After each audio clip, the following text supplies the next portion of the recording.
જિલ્લાનું ઉના છે।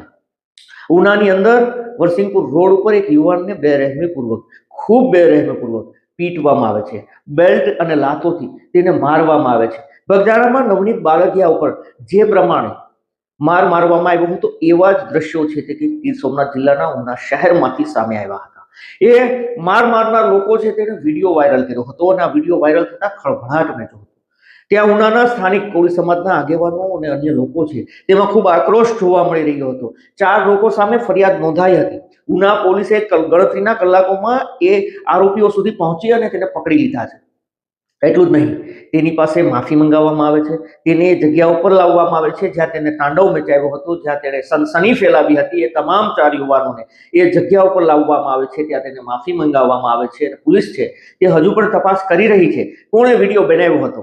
આ 4 સિવાય બીજા કોણ મારવામાં હતા, આ કાંડમાં કોણ સામેલ હતા, આ તમામ મુદ્દે ઉના પોલીસ હાલ તપાસ કરી રહી છે। લાગી રહ્યું છે કે આજ સાંજ સુધીમાં એમાં મોટા ખુલાસા થઈ શકે છે। ત્રીજો મુદ્દો એ છે કે આપણા ગીર ગઢડા છે, ગીર ગઢડામાં રેલવે રોકવાનો પ્રયાસ થયો છે ટ્રેનને રોકવા માટેનો। દેલવાડા વેરાવળ ટ્રેનને રોકવા માટે મોટી સંખ્યામાં લોકો ત્યાં પહોંચ્યા હતા। ત્યાં પ્રતિક ઉપવાસ ધરણાનું આયોજન કરવામાં આવ્યું હતું। ગઈકાલ સાંજના દ્રશ્યો છે જ્યાં ગીર ગઢડાના સરપંચ અને આગેવાનો સ્ટુડન્ટો છે તે ટ્રેન રોકવા માટે પહોંચ્યા હતા। કારણ હતું કે રેલવે વિભાગે દેલવાડા જુનાગઢ ટ્રેન બંધ કરી દીધી છે। રેલવે વિભાગે દેલવાડા વેરાવળ ટ્રેનના સમયમાં ફેરફાર કર્યો છે, જેના કારણે સ્ટુડન્ટો છે જે લોકો અવરજવર ટાઈમે કરે છે તેમાં ફેરફાર થયો છે। ખાસ કરીને વિદ્યાર્થીઓને ખૂબ ફટકો પડ્યો હતો।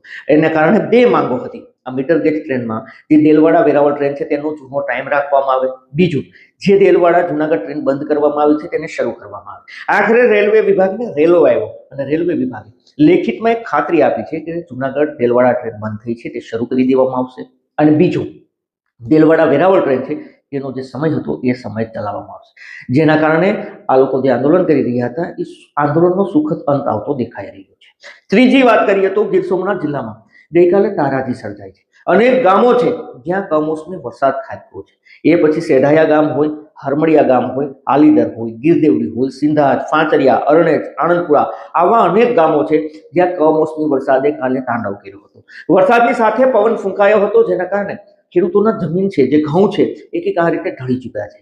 એ ભુવાટીબી ગામ છે, પેઢાવાડા ગામ છે, તમામ ગામોમાં જે ઘઉંનો પાક છે તેને ખૂબ મોટો નુકસાનની ભીતિ એટલે સેવાઈ રહી છે કે ઘઉં છે તે ઢળી ચૂક્યા છે, જમીન દોસ્ત થઈ ચૂક્યા છે।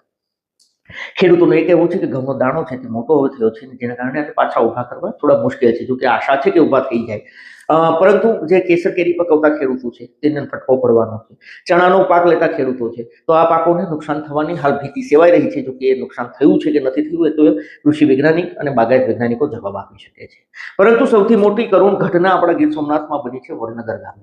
વડનગર ગામે એક યુવાન છે જે નીતિનભાઈ ચૌહાણ, જે છેલ્લા 3 વર્ષથી પોલીસમાં ભરતી થવાનું સપનું જોતા હતા। તેનું સપનું છે તે પૂરું થઈ ચૂક્યું હતું, પરંતુ હાથ વેત રહી ચૂક્યા છે અને નીતિનભાઈ છે તેણે દુનિયાને અલવિદા કરી છે। ગઈકાલે ગોંડલની અંદર પોલીસ ભરતીની પ્રક્રિયા હતી, દોડ હતી એ ગોંડલ એસઆરપી ગ્રાઉન્ડ ખાતે। નીતિનભાઈ ચૌહાણે આ દોડ જે સમય મર્યાદામાં પૂરી કરવી જોઈએ એનાથી વધારે, મતલબ કે ઓછા સમયમાં તેને પૂરી કરીને તેને પોતાની પોલીસ ભરતીમાં દાવો ઠોકી દીધો હતો। મતલબ કે તે પાસ થઈ ચૂક્યા હતા એ દોડની અંદર, પરંતુ થોડી વારમાં જ તેને એ તકલીફો થાય છે, તેને હોસ્પિટલ ખસેડવામાં આવે છે જ્યાં તેનું હૃદય છે તે હૃદય બંધ થવાના કારણે તેનું મોત થયું છે। આ ખૂબ ગંભીર અને કરુણ બાબત છે કે આપણા યુવાન મિત્રાઓ છે જે કંઈક આ રીતે મોતને ભેટી રહ્યા છે, હાર્ટ એટેક આવી રહ્યા છે। શું કારણ છે સમજાતું નથી કે એટલી નાની ઉંમરમાં આવા યુવાનો છે જે કસરત કરતા દોડતા દમ તોડી દે છે।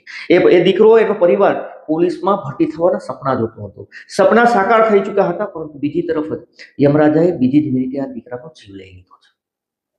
આ ખૂબ કરુણ બનાવ છે તે આપણા ગીર સોમનાથમાં બન્યો છે। 5મી ઘટના છે ગીર સોમનાથ જિલ્લા પોલીસની। જી હા, એસઓજી પોલીસ જે પ્રભાસ પાટણ પોલીસ સ્ટેશન વિસ્તાર છે ત્યાં છેલ્લા 4 વર્ષથી જે ડ્રગ્સના કેસમાં, એનડીપીએસના કેસમાં એક આરોપી છે જે ફરાર હતો।